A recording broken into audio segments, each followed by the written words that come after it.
he suddenly realized that the person he'd been chatting with online was actually his long-dead father. But you already died. What are you talking about? The Buxton fire. At first, when he learned that the stranger lived in the same district and on the same street, he thought it was just a coincidence, until he heard the childhood nickname his father used to call him. Hey, little chief. You all right? What'd you just say? I said sorry about that. My kid just came in. You call your son Little Chief? That instantly sparked a bold suspicion in John's mind, so he decided to ask the other person's name. Frank Sullivan. And it was his father's name. My name is John Francis Sullivan. I live at 343 42nd Avenue, where I lived my whole life. Bullshit. My father's name is Francis Patrick Sullivan. He was a firefighter. John's words clearly startled the man, and when he nervously dropped his cigarette onto the table, it completely confirmed John's suspicion. Bitch. What's going on? Nothing's going on. Oh my God. You burnt the desk.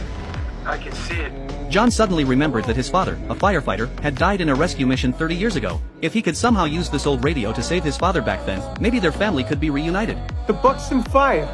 Oh, yeah? And when did that happen? 30 years ago? October 12th, 1969. Tomorrow. You're telling me look, I ain't dying in no fire tomorrow or any other day. You got that? Listen, tomorrow hasn't happened. That's all right. It hasn't happened. It ain't gonna happen. No, you gotta It ain't listen to gonna me. happen. It was an abandoned warehouse. You went with your instincts. But if I'm you'd just warning gone you. the other way, listen to me. If you'd just gone the other way, you would have made it. Hello? Just then, the radio connection abruptly cut off. But that brief conversation had stirred something deep within both father and son. Sure enough, the next day the fire department received a call. The location was the very same abandoned warehouse John had mentioned the night before.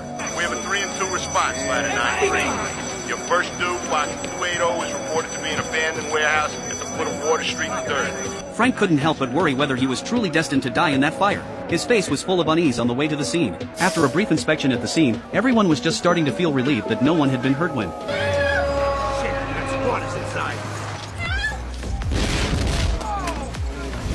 they heard from a woman that her sister was still trapped inside the building. At that moment, Frank noticed the word Bastogne written on the wall. The Buxton fire. But he still chose to rush into the burning building to save her. Soon, he found the unconscious girl, but just as he was about to use the ladder to evacuate, What the hell is going on?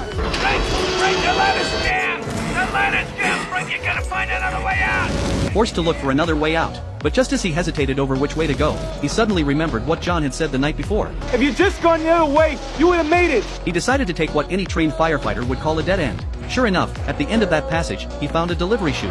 Holding the girl tightly, he slid down to safety. That day, the man who was supposed to die in the fire changed his fate. But that small twist of destiny would go on to trigger a chain of events spanning the next 30 years.